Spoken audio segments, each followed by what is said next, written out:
Hey, everybody, welcome back after lunch. If anyone wants to stick their head out the corridor and just see if anyone's out there, perfect. Oh, great timing. Well done. Welcome, welcome.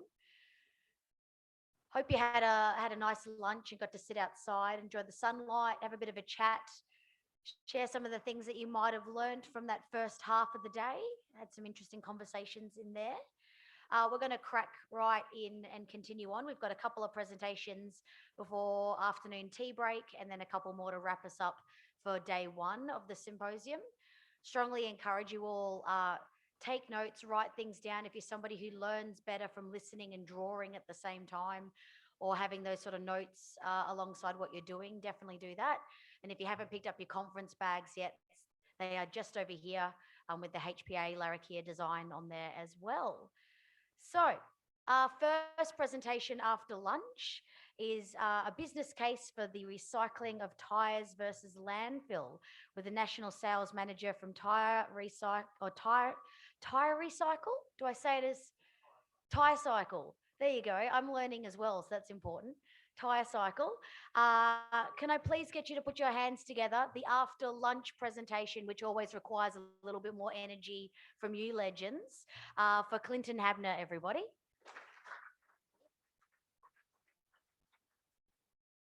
Thank you.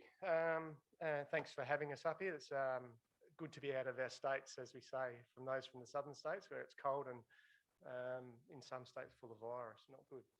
Anyway, I was just reflecting on some of the stuff that we were talking about this morning and some of the presenters have brought forward to today's event. And we're thinking about what's happened and, talking about pace of change and that type of thing. And certainly pace is something that is very commonplace in our businesses these days. So 5 years ago, at my house, I would have had 3 bins. Now I've got 7. 5 years ago, Resource Co, and I'll give you a bit of a rundown of that, which is the ownership business of Tyrecycle, built 1 facility in that 5-year period. In the next 22 months, we're going to embark on 5. So there's certainly a rapidity to what we're doing. And, that's really going to stay with us for a while because we've got legislation change, regulation change. We've got a social license to get on with this and actually do some stuff. And like the previous presenters have talked about, is we've got an enormous amount of money available to the industry to manufacture and remanufacture from the materials we all collect. And certainly that's where I'd like to start with. That's a pretty picture of the inside of our Somerton facility. That's the crumbing component of the plant there in Somerton in Victoria. And that's one of 8 facilities that we've got. End of next year and the year after, we'll be sort of looking at 10 or 11 facilities. So it's certainly moving forward. So a quick introduction for Tyrecycle. Tyrecycle is part of the Resource Co group. Our group's quite broadly invested in the receival of waste materials, but very much a business which is about manufacturing technical products to specification. That's pretty much what we do. We own landfills, and my colleague Kane Goldsmith, who's based here in Darwin, is here, and he manages our landfill business across the country. We've got alternative fuel manufacturing plants both in New South Wales and in South Australia. And we're the biggest exporter of solid fuel from Australia and have been since probably 2007, to be honest. We manage, through the Tyrecycle business, we manage 170,000 tonnes of tyres annually. There's about 250,000 odd tonnes collected in Australia annually, so we're a very large part of that. We manufacture materials from about 2 million tonnes of C&D waste we handle in South Australia, and we handle about 500,000 tonnes of C&I material across our facilities, which are fuel plants, plus the landfills and some other bits and pieces we're not kicking around. Over the next 22 months, I was talking about how much money is available. Like, we're pretty invested in the future. In August of 2018, I sat with Import Headland with the Garryara Group, or the Garryara people, which is a native title group in Headland. We started this little idea that we could build a facility in Port Hedland. Until recently, that wasn't going to be happening, but obviously now with the extra funding, it's enabled us to bring that JV to fruition, and we're looking to build that. So that's part of that $40 million worth of recycling facility that we're going to build in the next 22 months. So looking forward to breaking ground both there in Perth and then opening our new facility in New South Wales as well, which is quite exciting. So we talk about waste tyres in NT, you know, that we're all talking about what the utopia looks like. You know, it means that we create the waste. We meet the market with a recycled product. So whatever it is, utopia in the tyre world is that tyre manufacturers make the product, consumer buys the product, and the tyre manufacturers take the tyre back in the form of a micronised product and reuse it in tyres. It's possible. It's not something they're really hugely happy about doing because of the liability they see in what might be in that material, because they all make a different herbs and spices package, and no one's going to share what that is. There's about 100 different compounds in a tyre. There's a bit of a risk in that for them. But so the rest of us, as Gail's been talking to and alluding to, in our business, we're trying to find alternative markets for all this stuff that we consume, and in this case, it's tyres. So in Northern Territory, it's really about, well, what are the possibilities here? You know, what's commercially viable here? And that's stretched in this market because of a couple of things, and we'll go through those in a minute.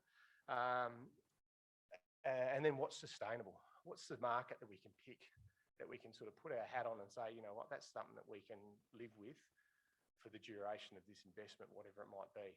And I'm sorry if I talk a bit like an economist, it's because I am one, so I'm sorry about that. And what are the opportunities in this market for the products that we make? So domestic offtake of this material is probably key, because currently we're an export business. So 37% of the 645,000 tonnes of material that we export that's included in the COAG bans, which are coming up through plastics, paper, tyres and glass, 37% of that is tyres. So it's a big chunk of that bit there. So we're a lot of the reason. But the good news about our material is it's pretty much source separated. You know, it's one sort of basic round black item made of roughly the same material. So it's not a bad material to work with, outside of the fact it's quite expensive. So I'd consider that where we are in the Northern Territory, and this is one of the things that's quite clear, is that, and which makes us the same here as what we are everywhere else. We're in a stockpiling environment where we've got materials that are easily stockpiled. I was having a chat to someone from the Roper council area. Got some problems with that. It's not an illegal stockpile, it's just a stockpile. It's a pile of material. These are all illegal stockpiles that have come up in the last 3 years. So, you know, each one of those is substantial in its nature. The store one was 10,000 tonnes. Namurka was 6,500 tonnes. Mason Road in Western Australia, which is an interesting one because that was on government land, next to a gas plant and an oil refinery, so it was quite unusual. You know, that was about 6,000 tonnes as well, and that was awe-inspiring to drive through that. I've got a video of driving through it for the first time in a car and just thinking I was like in Jurassic Park. It was bizarre. And Grindle Road, which is a mate of ours, Tony DiCarlo in Tyre Mill in Queensland. That one there's an absolute ripper, and Remondis love him because that is on their doorstep. If that goes up, that closes their site for 3 months. So that's in clean-up mode at the moment. So all those sites have been cleaned up or are in clean-up mode at the moment.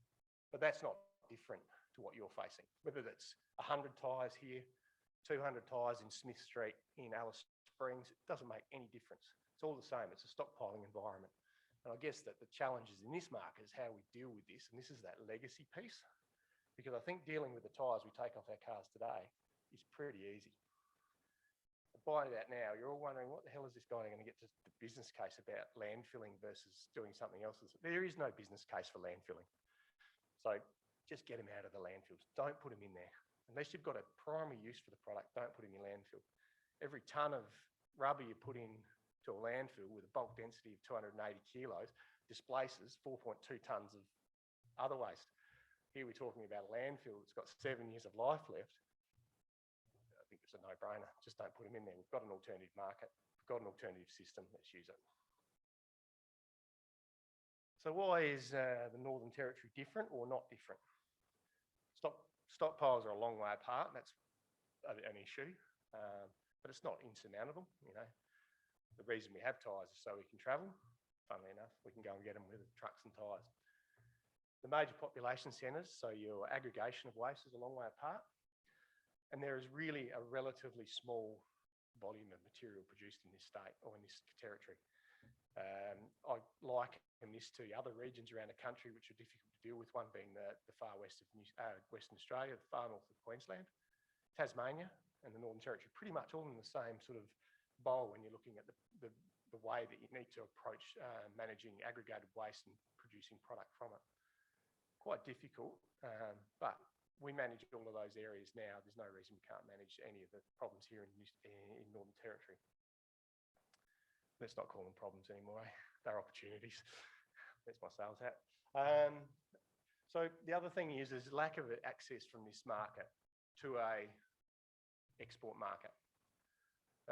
Despite the location of Darwin to our northern neighbours, the access to the markets that might use this material is limited here. It's limited by costs pretty much.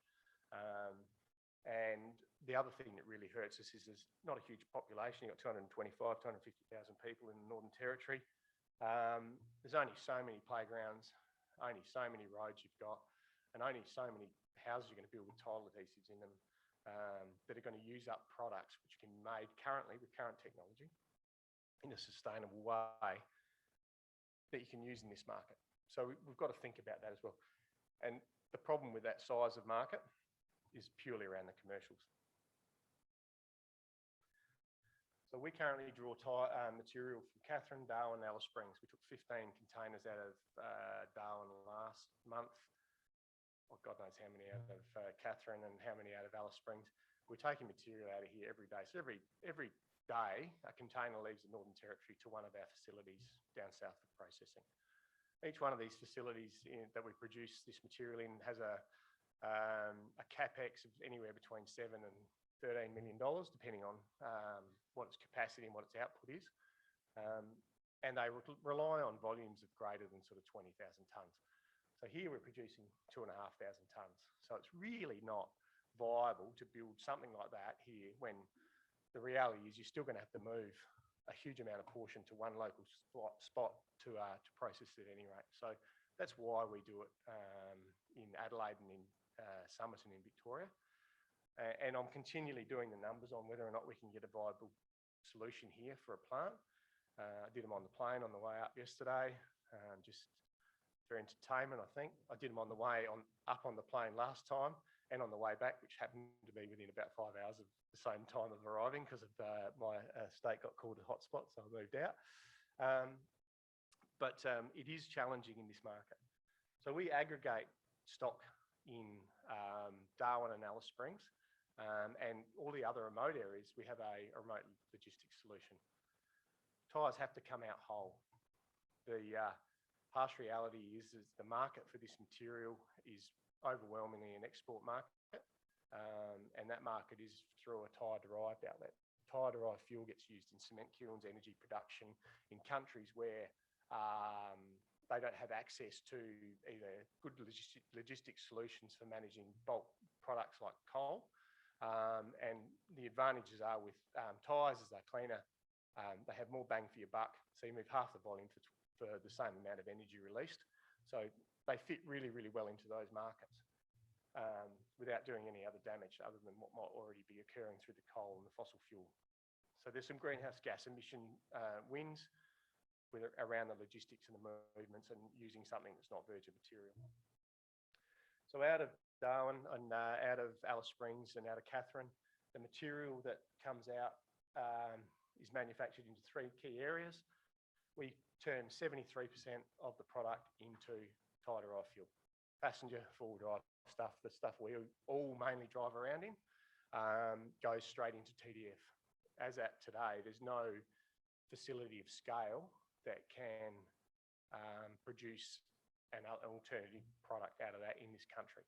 That changes in 2 weeks' time because our new facility in New South Wales will start producing crumb rubber for roads out of that material, those sort of feedstocks. Crumb rubber and granules is produced out of truck tyres and truck tyres only. There's no fabric, or there's less fabric in truck tyres, which makes that a really suitable use for those materials. We just draw the steel out. I make it sound pretty simple, but we tear the steel out and then mill down the tyres into things 0.6 of a millimetre up to 15 millimetres, depending on what the use is in the outlet is. So 20% of it goes to that, and then 6% we resize and we send to JV partners. So we've got JV partners in Malaysia and in India. Those markets are quite challenging to get to at the moment. So 6% of our material goes to those guys because there isn't currently a facility in Australia that can manage those materials. And that's usually got to do with we don't have capital that can sort that out. That will change with the JV import headland. The JV import headland is fundamentally around managing oversized off-road tyres. So we're talking about 63s, which weigh 4.5 tonnes each, 4 metres across, big things, big, hard and heavy. And we're buying a heap of kit, putting a site in there and using a JV partnership to reduce that material, and over time we will eventually produce crumb and granule out of that site, which will be pretty exciting. So adopting best practice for landfill everywhere is don't put them in landfill. That's the business case from my perspective. We need to work really, really hard to get them out. That means we need to make it commercial. We need to make it commercially viable for the consumer who ultimately pays for all this stuff, whether it's through rates, taxes, clean-up jobs, or when they go and change their tyres at Bob Jane. In that charge somewhere is the cost of moving the tyre to a facility which can do something with it other than just chop it up and put it in the ground. So you'd all be pretty aware of what happens with crumb rubber, and I heard it talking about today. We're talking about social and green procurement for government policy. August 2019, I did a presentation at the AFPA, or APA at that time, National Convention in Sydney. And I looked at the last page of that presentation and I said, my last line was that there will be no doubt need to invest in crumbing facilities for the increase in demand for crumb rubber in roads. And since that time, we're seeing that the volume of crumb rubber being used across the country has grown dramatically. So much so that just the Tyrecycle business is an example. We produce about 15,000 tonnes of this crumb rubber for domestic use annually. By the end of 2022, 2023, we'll be producing 45,000 tonnes. So that's a huge step forward. But if we start to put that into context of the amount of rubber and rubber and conveyor belt and OTR that come into this country, I mean, you're talking about 540,000 to 600,000 tonnes annually coming into the country, of which currently only half of that gets presented, of which only a small portion, 20% or so, gets used domestically. So there's some real opportunities for domestic consumption, but we are absolutely joined at the hip to this export market, and we have to make the best possible product out there. And to do that, you need to use quite an advanced manufacturing process because the customers just won't take it. Despite our investment and despite the investment of the industry in new capacity, none of that really is in significantly new technology at this stage. At the moment, commercial viability and sustainable models all exist around TDF and crumb rubber. There isn't another one that's really gone beyond pilot stage or produced some commercial results which would suggest it's going to last. So although we're investing in crumb rubber and TDF at the moment as a business, our business, and as we all should be agnostic to technology. If something comes along that works, then it's commercially viable, then we'll be all over it. Like, I can't say that. We'll be all over it at any rate. We've got a fair amount of investment and structure right now in this business, and we're not going to let it go. Obviously, it's a core to us. So that's something that's coming, and I think that's something that's really important for us as an industry, for us to be manufacturing products which meet the market, and that's really the only way we can do it. I think one of the things that, the renewable platform in Northern Territory it's big. Oh, sorry, not platform, but your future view is big. Production of hydrogen is big here. You've got major gas fields opening. You've got 34 new mines. You've got a huge agricultural industry which is going to open in this and it's going to change what your logistics hub looks like. You've got the deep water port here. You've got the new boat lift that's going in. You've got all of the ADF spend and all of the American defence spend that's going on here. There's a huge amount of opportunity in this market, so you're going to grow quite rapidly here. So all of this new money will drive new technology without question. One of the things that we need to get unwedded to, and this is a cause for stockpiling, is the belief that the amount of tyres that you get in this market is enough to drive any one of these facilities. 2,500 tonnes is a thimble. You talk about cement kilns burning 150 to 200,000 tonnes of fuel annually. 2,500 tonnes is not a snifter. A feed system for tyres to go into cement kilns is $10 million. And that's an existing business. If you're going to use it, it's got to be combined with something else. And by far and away, and just discussing this with regional development here, I think the opportunity with the technology here will be to use tyres as a part feedstock, maybe a biomass-based something that might make hydrogen, which is driven by renewables. That's where the electricity will come to convert it. So look, there's really good opportunities, but none of these things are happening yet. So I used to work for Cadbury's and Mars many moons ago, and we'd been in the confectionery industry, and we had a lot of little round kids running around, and we were sort of sitting around working out as businesses what we were going to do to change that paradigm. So we came up with, we're not looking for the best solution, we're just looking for a better solution, because until we get to the best solution, we just have to continually improve. I think that's where we're at. So our business case for recycling is that currently our best solution, or our better solution, is to meet the market with refined products that we collect from the in whole tyre form from the Northern Territory. And each of the councils will be touched by this in some way, whether it be Wesley from, where was it, west, east, Arnhem, one of those, where they bring a barge of a 10-foot container. They bring a barge of on the barge with tyres in it. We pick it up from Seaswift, and we've just did our first one the other day. So whether it be that, or whether we go to Roper and we pick up one container a month forever, and get that legacy stockpile down, it doesn't matter. We can touch each of those places. It's possible. It's just about thinking about how we do it. Could be in McDonnell Ranges, wherever Simon Murphy's territory, wherever it is. But it is very much something that we can do, and this solution right now exists. It has a cost to it.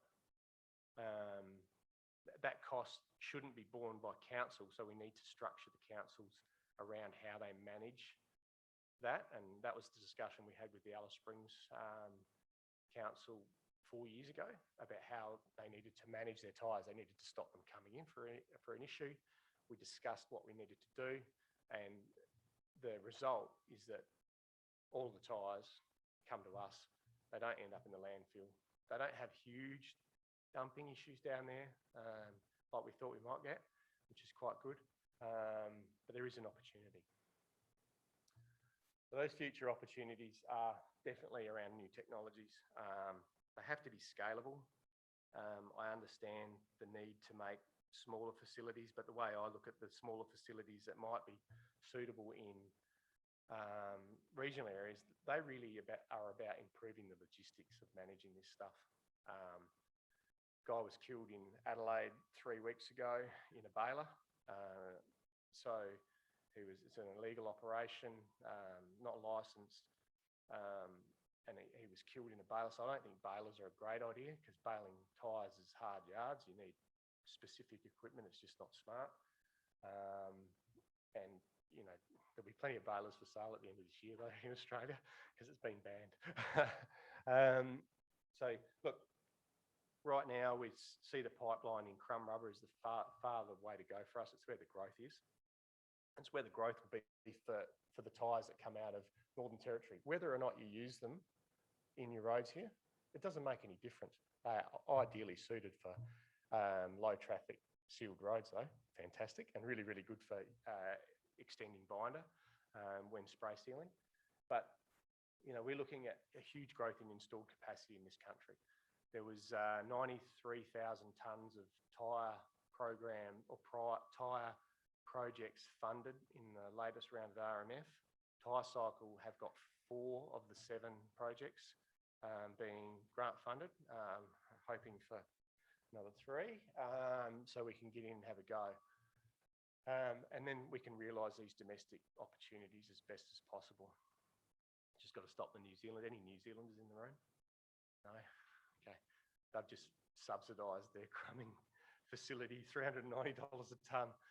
Luckily, they only buy 2 tyres, so that's all good. All right. So, look, I think there's a huge opportunity here for solutions to be wound out to the regional areas. And I don't think it's a challenge that we can't get over with a bit of discussion and a little bit of creativity around the logistics side of it. All this material is tracked, so we've got to do it the right way. We've got to have the right regulatory framework in which to operate. So it is important that we look at that, but that's all stuff that gets done by all the guys that move this sort of waste all the time. But thank you very much for your time. Appreciate it. Anything round and black I can answer a question on.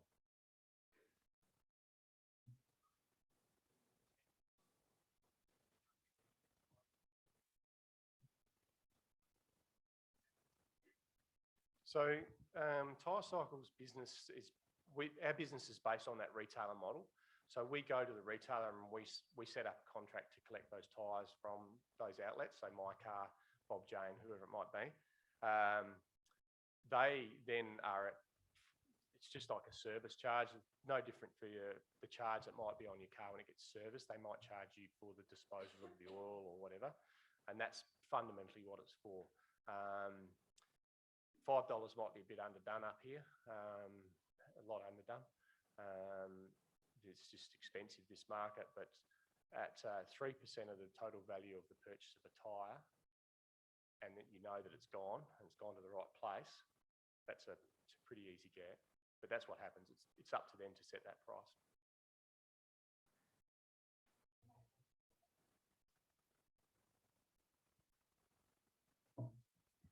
Thank you for what you're doing. It's really good. Thank you. I've got a few questions, practical questions. So we're a very small council with a few tyre issues. So where in Darwin will we take our tyres? So you can't effectively bring your tyres to us. Our facility is not licensed to accept tyres. Right. The way that our sites are set up, we collect. So as long as they're aggregated somewhere, so and it's about doing what fits your council as well. So are you barging them in, or are you? We're about an hour out of Darwin. So an hour out of Darwin is something we'd go and pick up for you, so we'd come and see you. Right, and how much would you charge us for that? Well, that's a commercial arrangement. I'd love to discuss with you. And do the rims need to be taken off them? Sorry? Do you need to take the rims off them? Yes, in Darwin we don't have a processing facility here as such. So all the metal's got probably, I don't know whether you've got value in it or not, but just use your excavator and just crunch it and it falls off, or a front end loader and just put the weight on and pinch it and then the tyre just falls off. All right, thank you. No worries.